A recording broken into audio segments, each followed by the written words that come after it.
Это un manicomio! Вы хотите меня видеть? Да. Идите в спортивную, рабочие видите, и принесите мне.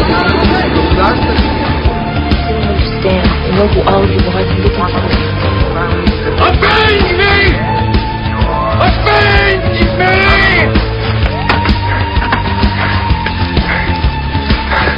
The boys!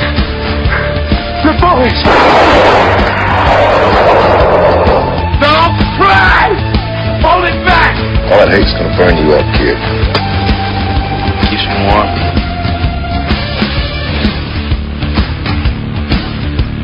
Well, blindfolds and violence as your neo-convention. I never heard of it.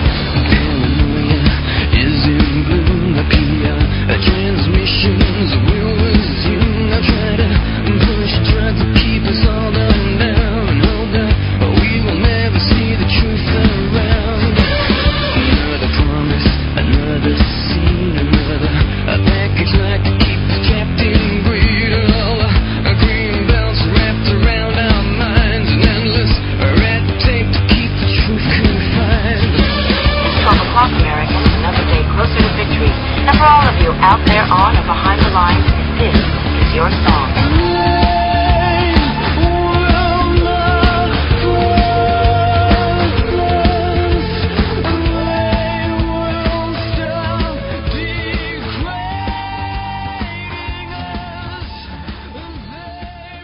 Good evening, everybody. Thank you for tuning in to the Armory on UF Tread on Me Radio.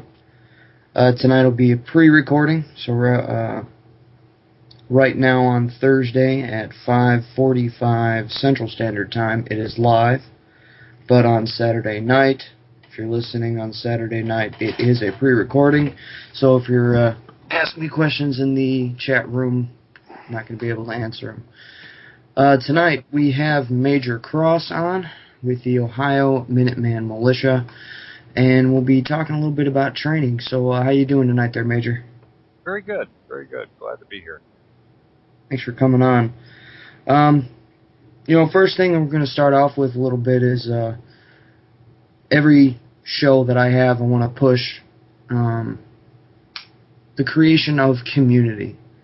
And not just amongst militia groups across the country and across your state and, different towns, but in the community itself, amongst the public. And I wanted to just kind of get you to weigh in and let us know what you're doing in your community, in your area, to establish that. To establish our awareness in the community, what we're doing is we don't bring up the militia right away.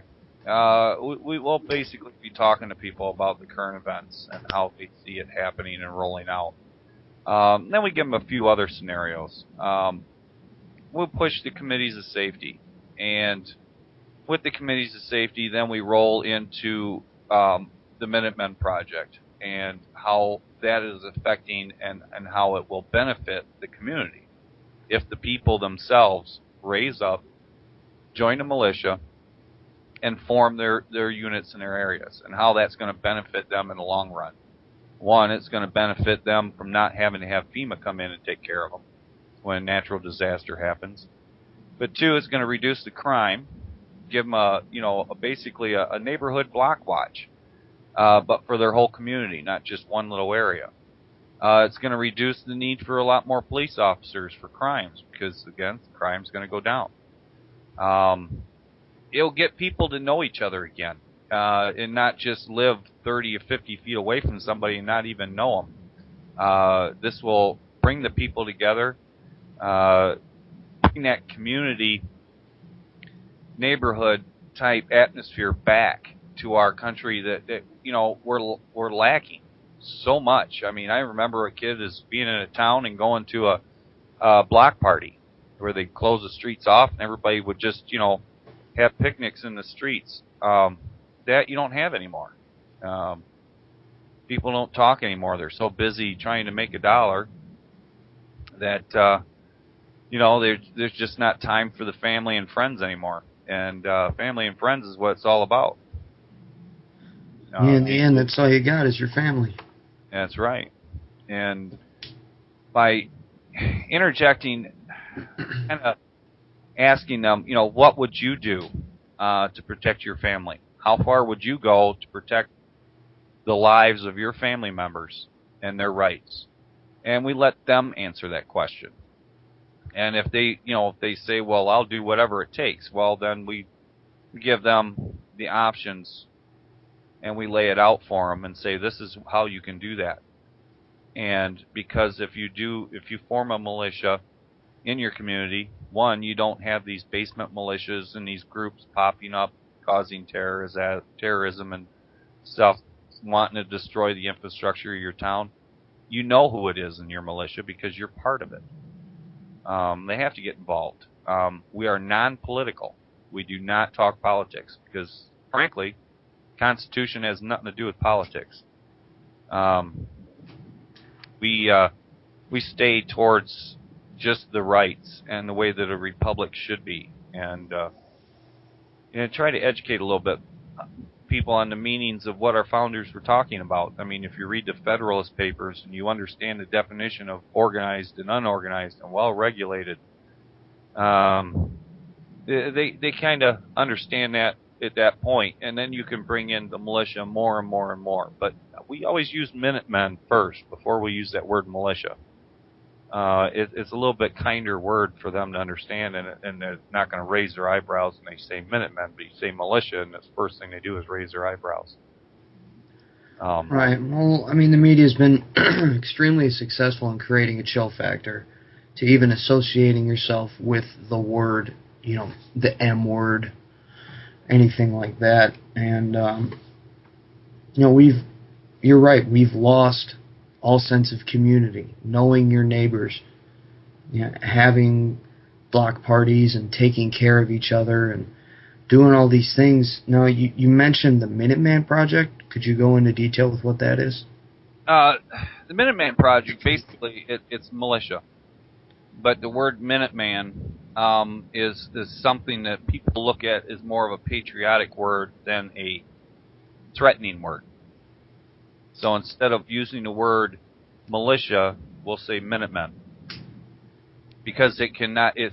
militia, they think of guns, people running around with guns. Minutemen, they think about people who are prepared to protect and rescue and save, is associated with that word. And since this whole concept of the liberals and the socialists in our country is to pervert the meaning of words, and they've used that and perverted the meaning of militia. And I can't really say it's all them that have done that, because some of the people who have started militias have actually created the negativity that goes along with it. Not just the liberals and the politicians, but people themselves, because they don't quite understand what the word militia really means. Right. So using the word Minuteman is more of a... It's like saying kill someone versus defend. Yeah, lately it's become more of an offensive term, and Correct. The militia in its entirety and in its base is a completely defensive organization. Even on April 19th, Captain John Parker said to his men before the shot was fired, "Stand your ground, don't fire unless fired upon." That's an extremely defensive stance to take, and it's the same today. Correct. It's exactly the same today. Yeah, well, if there's anything else you want to throw on that, I think we should get into the training part, what I brought you on for specifically. You have anything else to put in? No, let's go right ahead. All right. In the Gorillas in the Midst series, Randy and his guests talked about training to the manual, the Army Ranger manual. It's a great thing and all that, but if you're training to defend against an enemy by training with the manuals that the enemy trains with, kind of defeats the purpose of training at all. if I look at your rule book and I learn everything that you learn, and you have an infinite amount of resource, I'm not going to stand a chance. Correct. So, Yep. as far as, training, I mean, is that, what kind of training do you guys do to,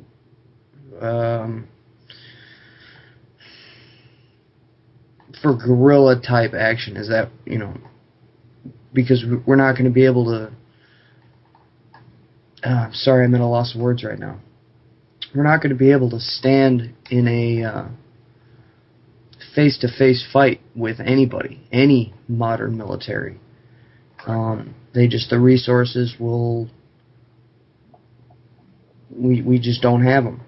And so what? Sorry, I'll let you talk here. What kind of training are you guys doing right now? Right now, the training, when you're talking about that aspect of the militia, it has to be guerrilla training, just because of the fact we don't have the resources or the manpower or the technology that they have. So it's going to have to be guerrilla warfare, because we're not going to be able to stand toe-to-toe with them. It has to be an in-and-out situation. Maybe take their supply lines. Think about things like that. But it's all going to have to be covert type, because frankly, we're going to be infiltrated, and you're going to have to work within that infiltration. So most of it is guerrilla warfare and staying out of the cities as much as possible. It is going to have to be a lot of outside, in the ditches, in the mud, crawling through drainage tile, thinking about going through the sewer type things to get out of the cities, whatever. But it's going to have to be a lot of underground guerrilla warfare. And as we get bigger and they get smaller, then our tactics can change a little bit. But that's going to take some experience for the people to do that, because there's one problem that we have that they don't. We are a mix of military and civilians. Some of the people coming in the militia have no clue on what a formation is, what a wedge or a V formation is. And in our training, we have to be, understand that a militia wasn't meant to be military, because we're supposed to have a standing army for us to go by, but all be militia. And we have to learn to train, be able to have that mix of training with both the people that have the experience and the people that don't. That is one of the biggest challenges a lot of people have. They all want top grade soldiers coming out of the military going into the militia. Well, we can't all have that. We have to take the people too. And that is, we're finding a comfortable mix between the two. Some we have to educate, some we have to pull down back a little bit, because I understand the military discipline, but I also know what the civilian discipline is too. And they're not ready to go into full boot camp type training. It's not going to be possible. So you have to have a mix. You have to weed them into it and let the other ones take off with it. We use the military experienced people to help train the non-military. We take that skill that they have and we use it to help train the other ones. There can't be an ego. The egos have to be out the window. You cannot, just because a person was a Marine, or still is a Marine, or Navy, or Air Force, or Army, cannot bring that attitude, I'm better than you, into the militia, because we are all the same, the people. Militia was nothing but the people. But their experience is very well needed. It's very needed, actually, for some of these people to learn the tactics that they're going to need to get out there and do something. We have some people training that aren't good with weapons. They're training more in the rescue or first aid. Some that aren't good at that, we have them trained in supply. Some that ain't good at that, we have them trained in communications or other aspects of it. But they have to divide that up, the S1, S2, S3, S4. Because you're going to find that if everybody's just training for the infantry, section of the militia, you're going to find a lot of people that come in there that I wouldn't want standing next to me with a rifle ever, or behind me, let alone. Those people you have to find job duties for to keep them interested and keep them going. And some of them people will be good for supplies. Some of them will be good for medical. It all depends. You just have to learn to work within the group and find their weaknesses and their strengths and work with their strengths. Right. I mean, I had this conversation with somebody, a personal conversation about this exact thing. Just because you don't have a firearm right now, just because you can't shoot the broadside of a barn doesn't mean that you can't be part of the militia. There's going to need to be drivers. There's going to need somebody who can operate radios. People who can drive the ATV up to the front line with a stack of ammo. Yep.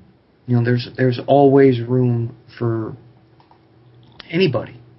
Yep. And that's what makes the militia a little more dynamic.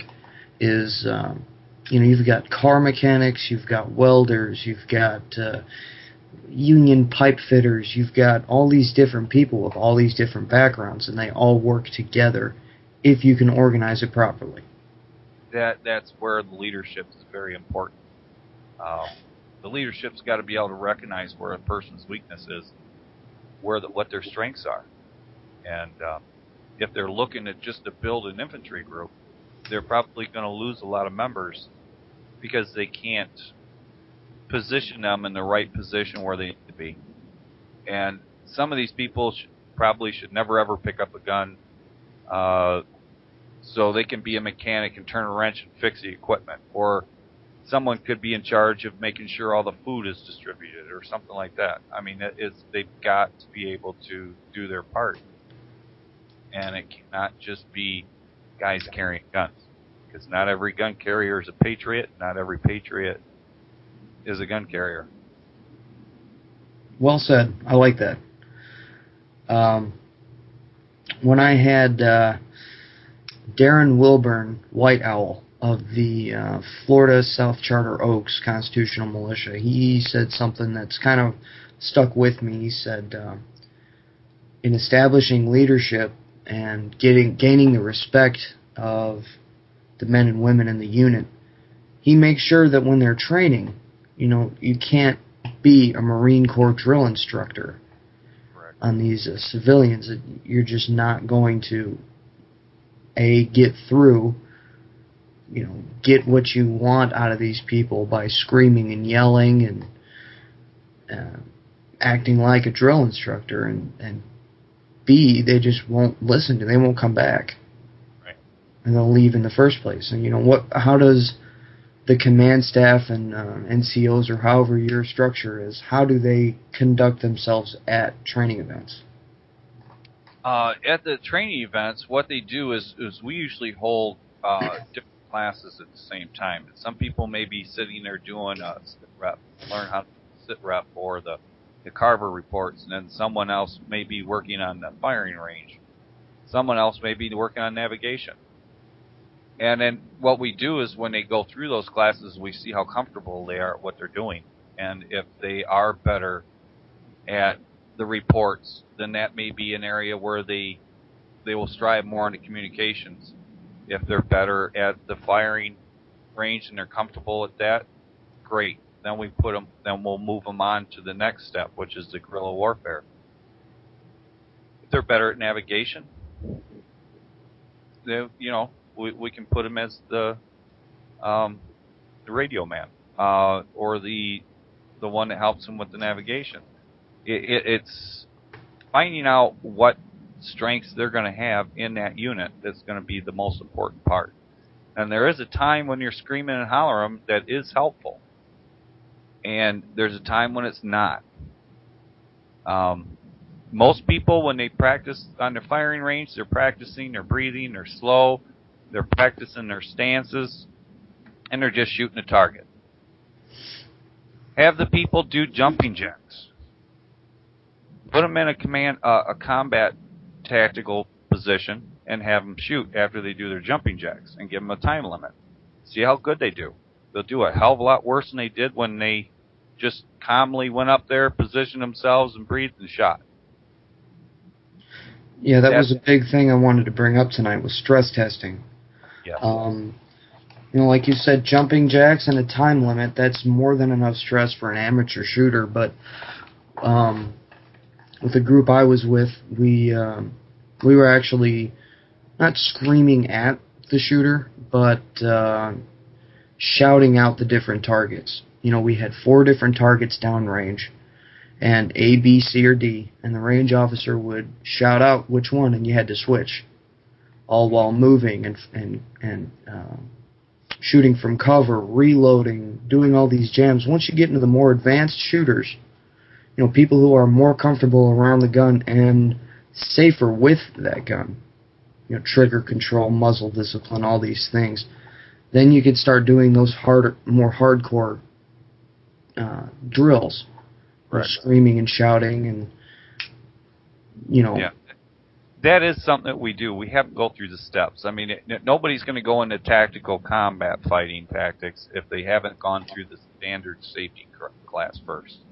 To go through the standard safety class, learn their weapon, shoot it, learn how it shoots, get to know it, and then once they're comfortable with it, then we'll put them through the stress test.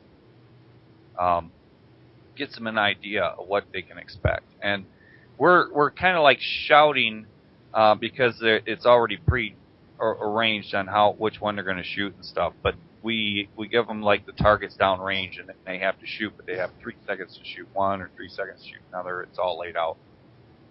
We'll be yelling, but we'll be yelling not necessarily at them, but just making a lot of different comments because not all the commands you hear when you're shooting is going to be the ones that you should be listening to. And they have to distinguish between the two because it's going to be a very confusing time when they're being shot at. We usually do 2 levels. We got them when they do the jumping jacks, and then we've got one where they run a small obstacle, then come up to that fighting position after they may have crawled 30, 40 yards, get up, do that firing position, we'll go to the next one, shoot that one, but they only got so much time, and then they also do the jumping jacks with the person yelling at the same time. This way we see their comfort level with the weapon, and then we keep them going through that until they can shoot effectively. Now, we don't need them to be an expert right off the bat. So, I don't expect anybody to really just shoot that target and be able to hit a bullseye all the time. Every time they shoot. That's not what's expected. Just hit that small target, because that small target's smaller than the person you're shooting at. Right. It's not really so much hitting the paper or hitting the target at first. Yes. It's more learning how to react and learning how to control yourself and your movements under even the smallest amount of stress, like a time limit and jumping jacks and trying to control everything. Because in a firefight situation, the stress is gonna just blow you away. You're not gonna understand. You're gonna think left is right, basically. Right. You're gonna be so confused, and one of the smallest, dumbest things, it seems like a dumb thing, is my grandpa taught me to shoot with both eyes open. Yes. Because when let's just say somebody's picking the lock to your house, you're not going to be closing one eye. Or if you're running down the street in a firefight situation, you're not going to have one eye closed. Both your eyes are going to be bugged out, and you're going to be freaking out as hot lead is zipping past your face. Yes. So, even the smallest things in a training environment will help you become a more effective asset in a firefight situation.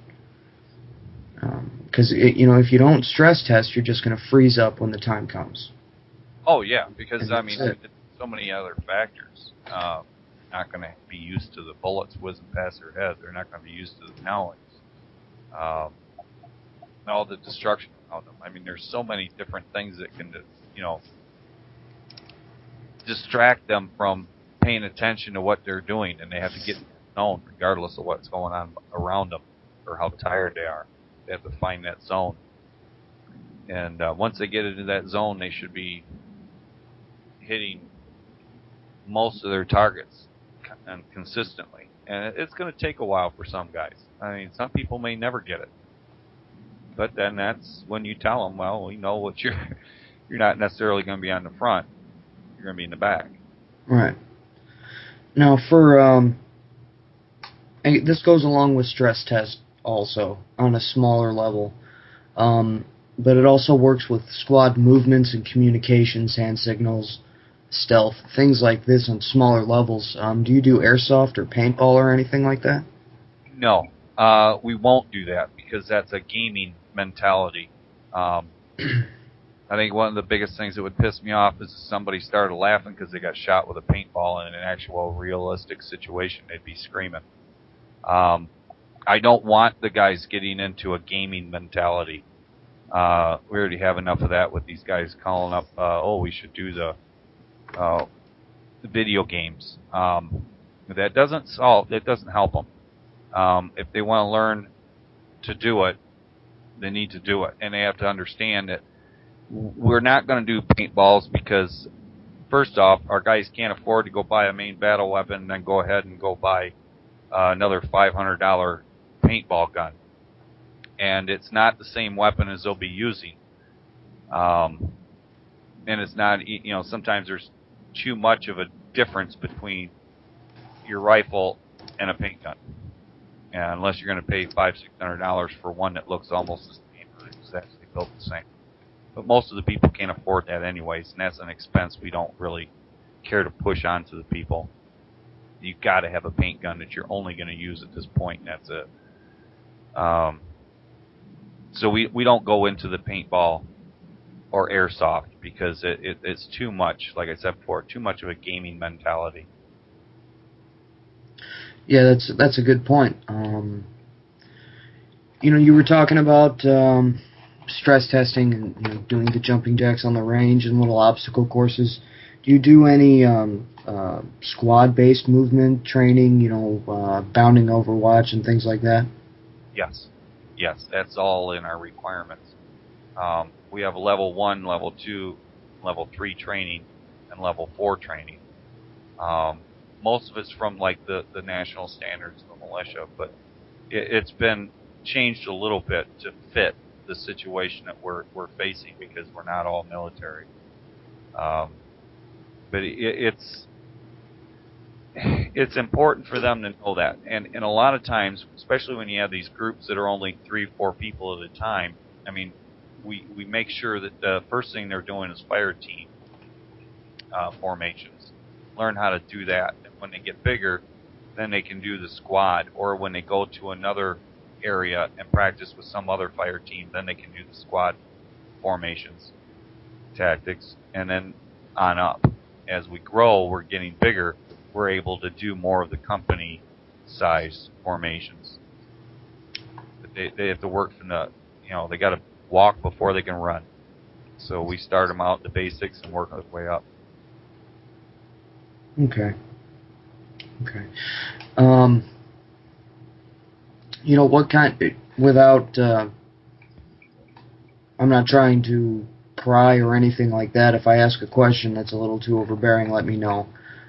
What kind of things do you do, like you said, with the advanced shooters and guerrilla warfare training? What kind of drills, if you wouldn't mind sharing, do you run?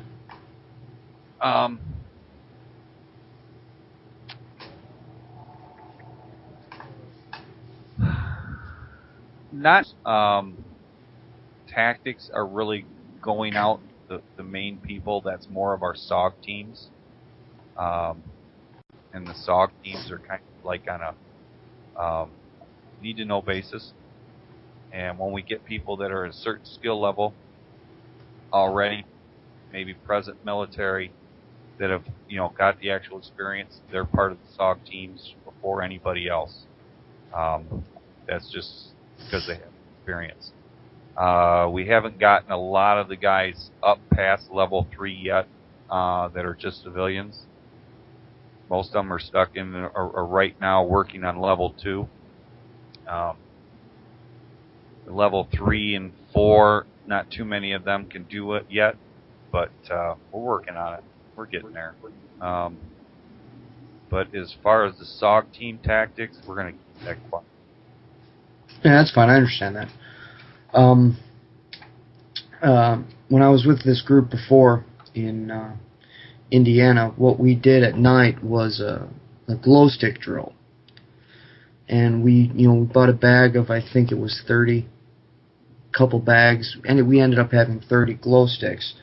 And we'd put them out over the property that we were using. And what we did was train with night movement, first of all, being quiet, squad movement, and communications amongst your fire team. Hand signals, being quiet if you need to tell somebody something, those kind of things. And when you would come up on one of these glow sticks, you would approach it as a threat. And the biggest part of the drill here was when you came up to a glow stick and you secured its immediate area, you'd get on the radio. You'd say, Squad 1 or Team 1, 1 glow stick found, 7 glow sticks and counting. So you're working on... It is pretty stressful, believe it or not, when you have that time frame there. People are going to underestimate the stress of a time frame. Right. So it works a little bit on that. Works on communication. Proper radio discipline. Also paying attention not only to what's going on, not where you are. We had rural road crossings and coming up on different, what we treated as buildings, which is trees. Paying attention to everything that's going on and at the same time listening to what everybody else is finding. So you're listening and you have Squad 3 just found another one. They've got 8 glow sticks now. Now you're coming up on a road and he's telling you something and the radio's going off and it just gets stressful. And once again, it just goes right back to, if you don't stress train right now while we're still able to train, when it comes down to it, you're going to freeze because you're going to be overwhelmed. Yeah, they definitely need to learn to multitask under stress. Because there is going to be a lot going on, especially if you're not in hiding anymore or sneaking up on the position. There is going to be the discipline before that point they're going to have to follow, and that's where I like to use the experienced already, because anybody who's trained, who's not experienced but's reached that level of training, can move into it and learn so much more from the guys who know what they're doing, that's been doing it a while. The tactical training, most of them have pretty good idea on the positions, the hand signals and stuff before they even get out into the field, because we practice that indoors. And because time is so short, we're not using that time outside FTXs for that. Hand signals, we do that inside, learn what they are, so when you get out in the field, you're not guessing. Navigation, the things that they can be taught indoors, they're taught indoors. Then when we go out, then we put it in practical situations when they get outside. Because a lot of people have to understand that a house is not cover. It's only concealment. Just about every house out there built will have a bullet will go right through any house, I think, out there right now. Unless it's concrete. But, yeah, that sounds like a good idea to have them go up in the glow sticks. We use real people that they sneak up on, because it's just it helps them a little bit better on being quiet. But glow sticks are good too if you don't have the extra people. Yeah, the glow sticks are pretty pricey too. That's actually not a bad idea to use people. Hand-to-hand combat. Do you guys have any, martial arts, Brazilian Jiu-Jitsu masters, or what kind of things do you do for hand-to-hand combat training? Yes. I myself is a hand-to-hand combat trainer. Plus, I've been in several martial arts since I was the age of 13. We have 5 or 6 that have some experience, which helps. We have quite a few people that are a black belt and above in the martial arts. So we've been pretty fortunate. We've gotten a lot of them people in, which is really helps, because it's some of these guys are reading the books and then trying to do the stuff out on the field and never actually applied it other than reading a book. And I don't, as a martial artist, you can't learn from books. That is something you have to do in order to be proficient at it. And the books aren't going to help you in that aspect. But yeah. Right. Not just martial arts, but also, like I said, with the Ranger manuals and survival, evasion, and escape manuals and all these other things. Congratulations, you won.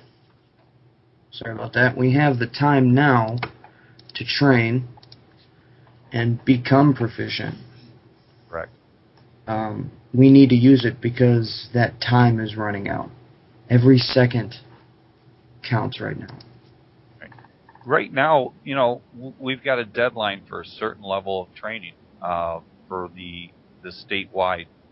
And then we say, for instance, by May, I want everybody on level 1 and into level 2 training. By September, I want everybody done with level 2 training. This way, we've got the basics. Everybody's a Minuteman level. SOG teams are already been there. They're just working on stuff and improving their tactics with the surroundings and the environments of their AOs. But I don't know. If I look at this aspect, if they're going to do what they say they're going to do, we only have until July anyway to get ready. If not, you're going to be doing it underground from that point on, if what they say is true. And if what they say is not true, then we're ready anyways, and we can just continue from that point on. But we're not training the militia in Ohio only for when shit hits the fan.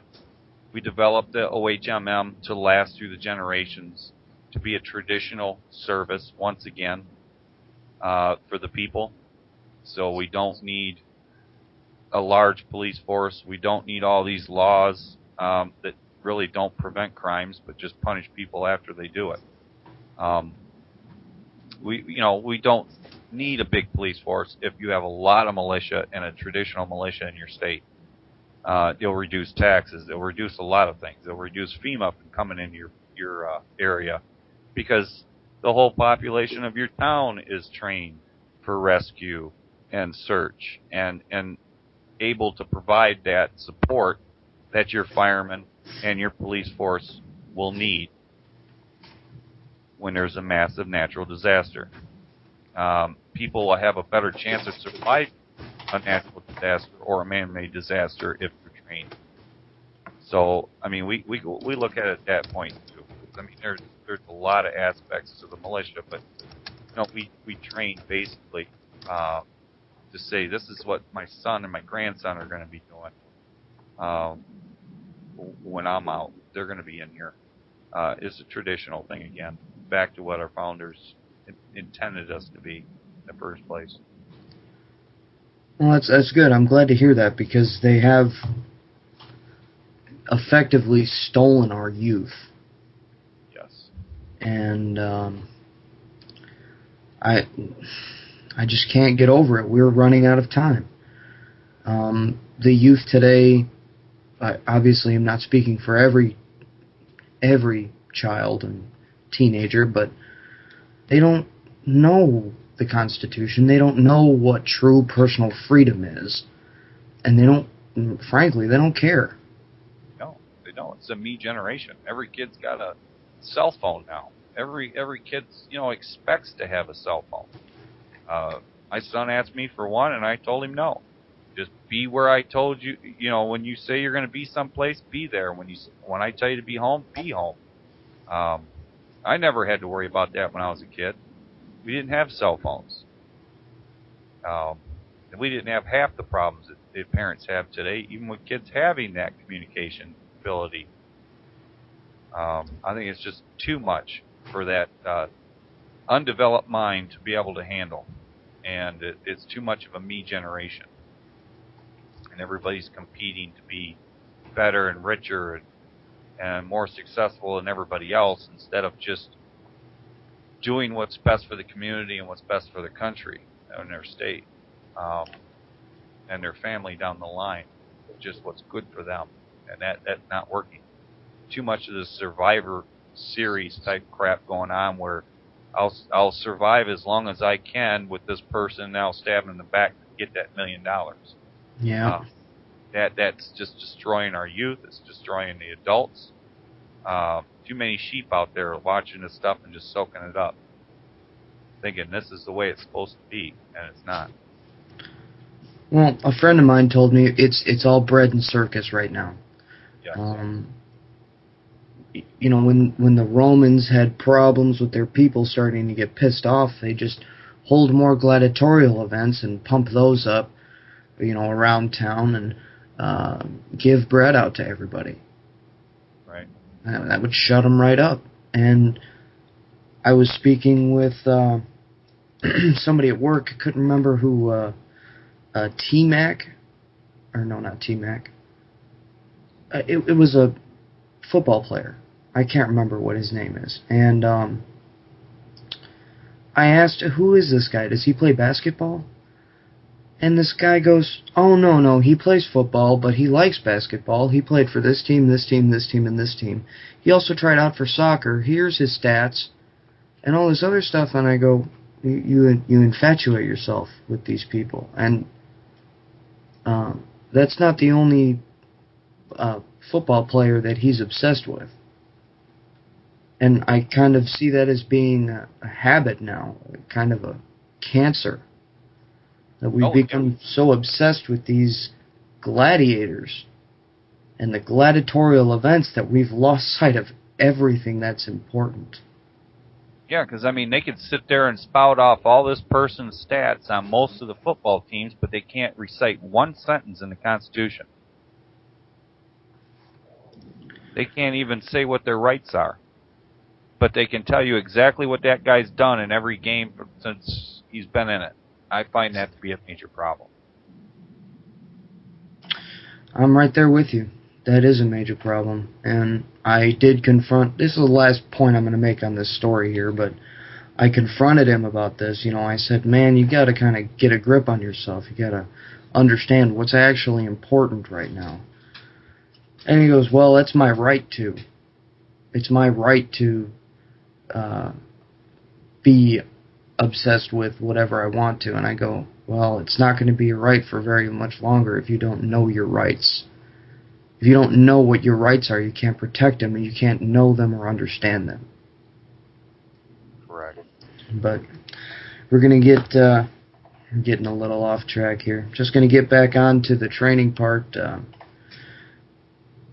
You were mentioning not just infantry tactics and being behind the gun the whole time. What kind of humanitarian, search and rescue, what other kind of training do you have with the OHMM?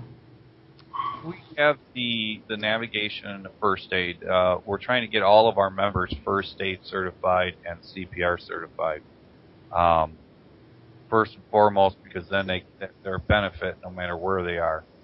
But the search and rescue get a little bit more professionalism in their training. That way, when there is a natural disaster, the fire department doesn't have any problem. Well, these guys are very well trained. They're better trained than we are. Let's call them up to help us.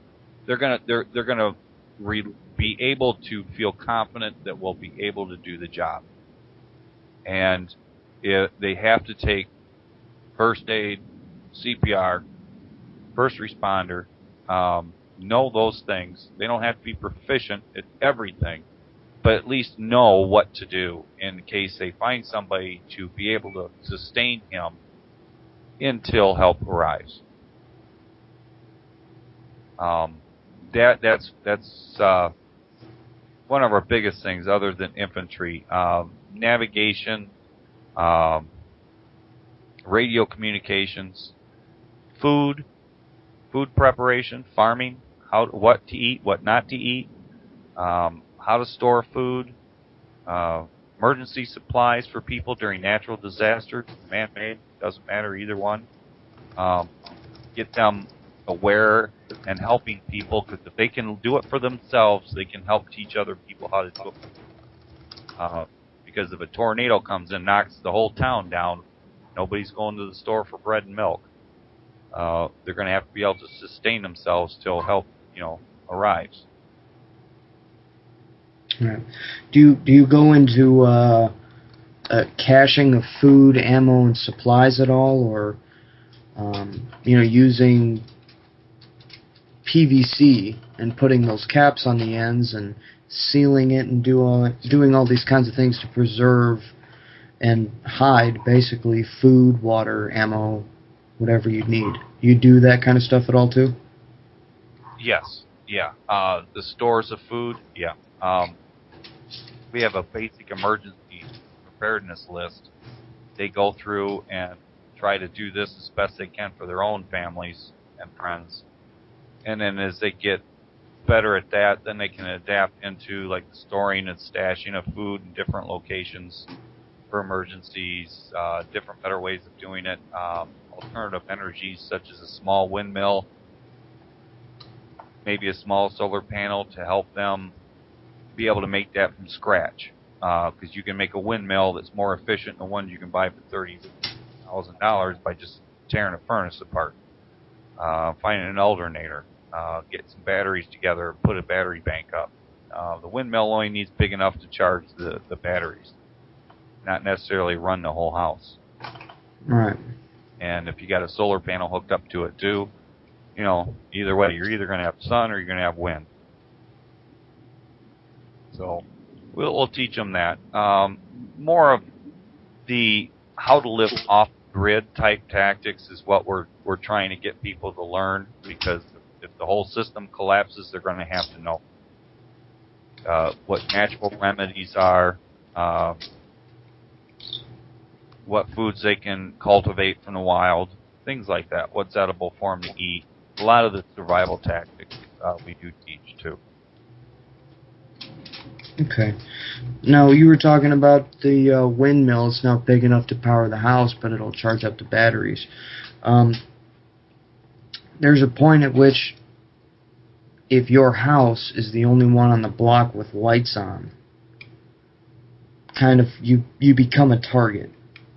And even if you're out in the middle of nowhere and there's a cabin with solar panels on it and there's smoke coming out of the chimney, you could tell they got a fire going. They're obviously prepared. So obviously you're a target at that point when people are looking for anything they can just to survive. Because there's nobody, not nobody, there's a lot of people who don't even care to prepare because they expect in the morning that the gas station will be there and the gas station will have their breakfast sandwiches and the Jewel is going to be open tomorrow morning so they could pick up their groceries. Well, one day it's quite possible that won't be. And if it is, a loaf of bread is going to cost you $50 and a gallon of gas is going to be $23.50. Correct. Mainly what we do is if, with the neighborhood having one house and the lights on, hopefully if he did what he was supposed to do, all his neighbors would be in with him anyways, and maybe they could share resources and help each other out. That community, again, is what we strive for them to understand. It's not a me thing. Me having to survive and nobody else, and me having to get this for me, and that's it. It has to be community oriented. The people that have radios or ham radios are going to need a way to keep them going. Even if they've got to rig something up in the woods a small squirrel cage to generate enough power to keep their battery charged. Something that's lightweight for them to use in the woods, or if they can use them in a house. But again, I wouldn't want to be stuck in a house in that type of situation, because there's no way you could protect yourself in a house. Like I said, it's not cover, it's only concealment. And, unless you got a completely concrete walls all the way around up on top of the roof, you're not going to defend in a house. Somebody can get you out of there real quick. So we're not actually asking people to stay in that one position, so they're going to have some type of survival skills and adapt wherever they can. A lot of people may be in a warehouse. Well, that warehouse, they're going to have to figure out how they can make that a livable area. And they're going to have to know how to adapt and change things and get what they need with what's around them. And it's going to be we look at the worst case scenario and practice for that. And if it ends up being less than that, then, well, that's just all the easier it's going to be for us to survive.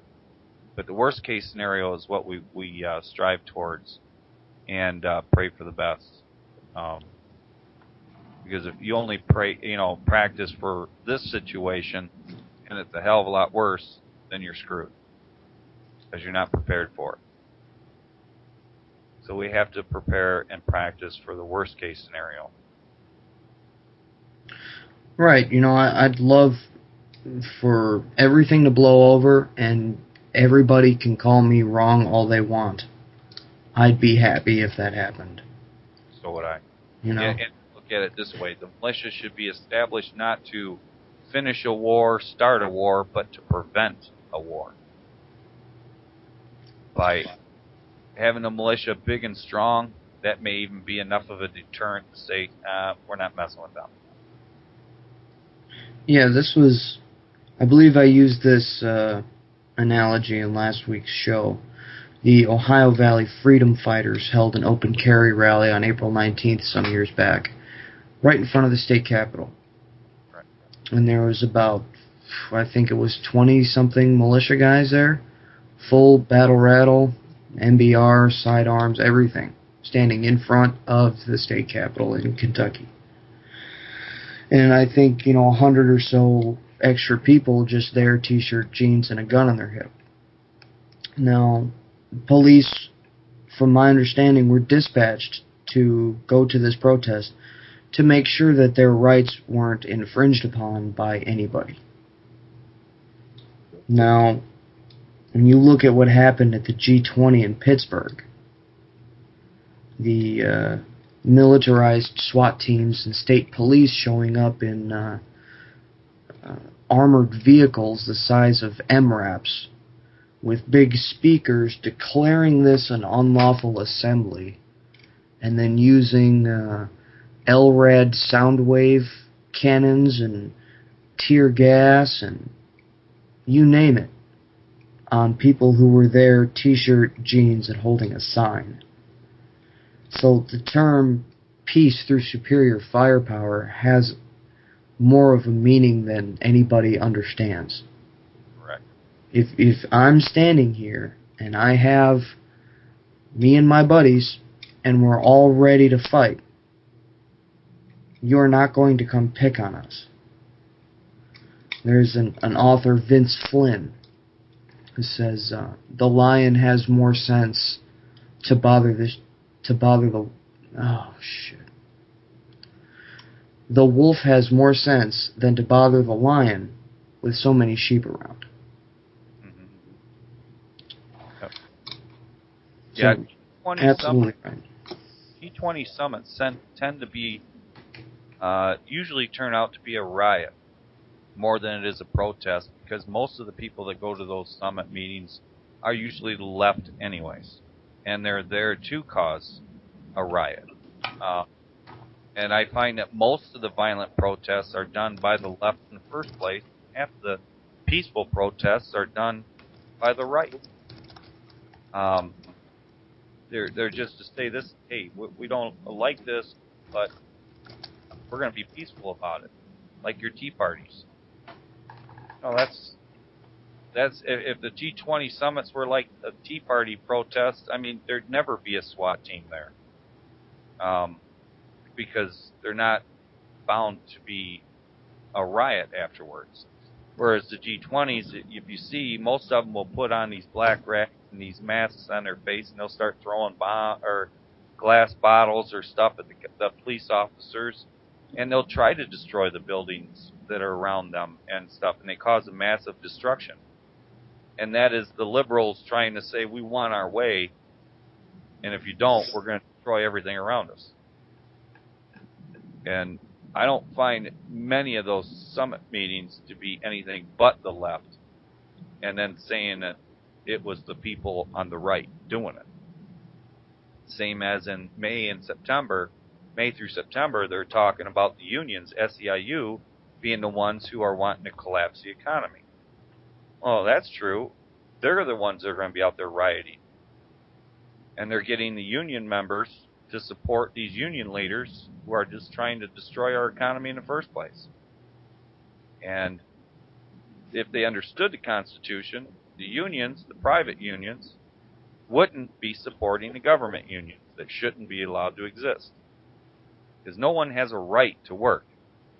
You got a right to work where you want, if you're skilled for it. But you don't have a right to go and to work, because that's like saying, I can go to you and say, I got a right to work, so you have to hire me. And that's a right to work is not there. It doesn't exist. You do not have a right to work. And people pervert the Constitution because they don't understand it, or they're a lawyer and they want to push an agenda. And government workers are doing a civil service job. They should not be taken care of for the rest of their life for doing their civic duty. They should be taken care of while they're doing their civic duty, and then get out and then go and do a private job. That's the way it used to be. Our senators and our congressmen never got paid to do that job. They did their duty, they left, and they went back to their farms, their businesses, or whatever they were doing. Right. And we got the career politician moved in.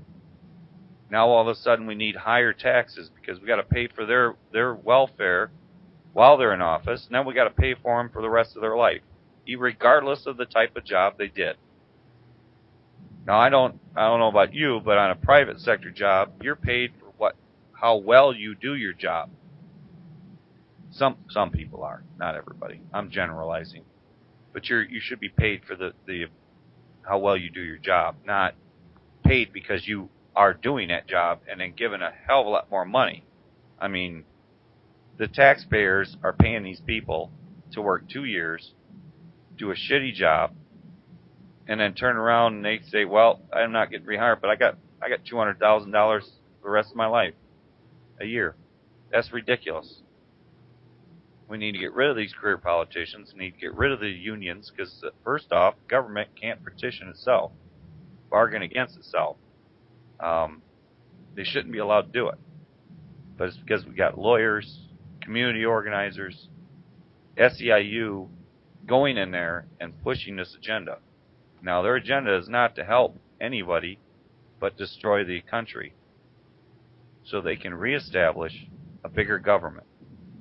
Remember, a government big enough to give you what you need is big enough to take it away.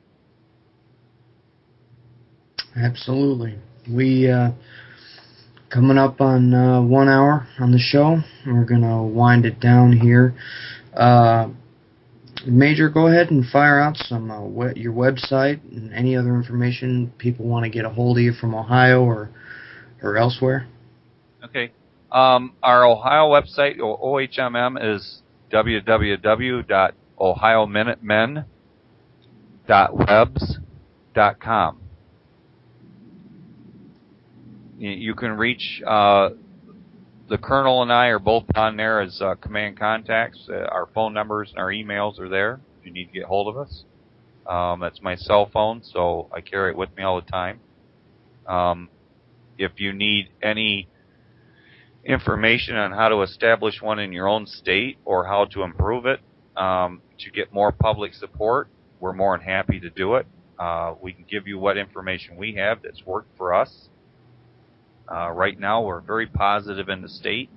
We've diminished the militia negativity in our state by our actions because we're not hidden. We're very public. I don't care if he's a police officer or an FBI agent. He wants to come to the meetings. He's allowed to come to the meetings. He wants to participate because he lives in that community. He can participate. Because the first goal of the militia, do not destroy your infrastructure. Never.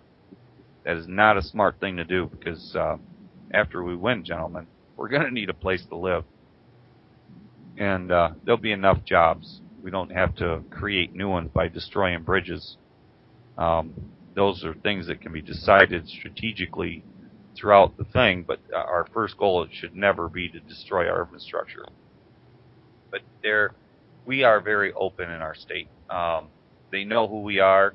We are totally constitutional. We stand that line.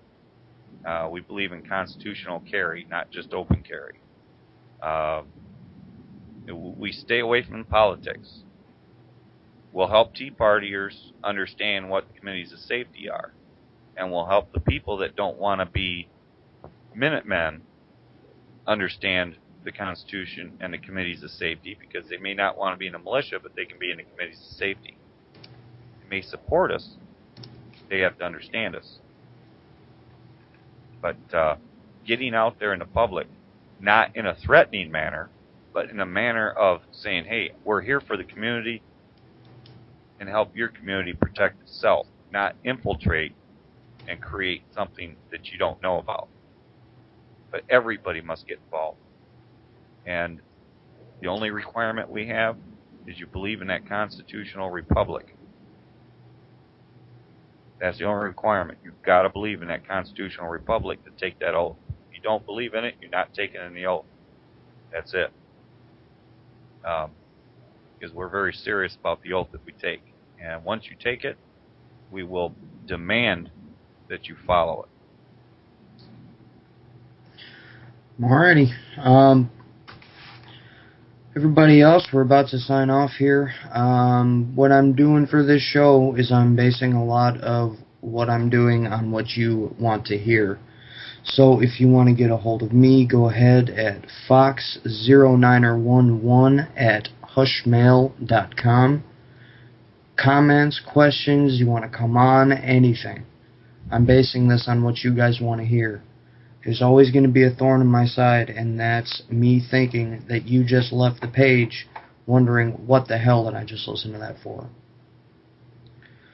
So, as always, Major Cross, it's great to have you on. Hope to have you on again here pretty soon. Thank you. You're welcome. Thank you for having me on. Anytime. Alright, everybody, stay frosty out there. Have a good night.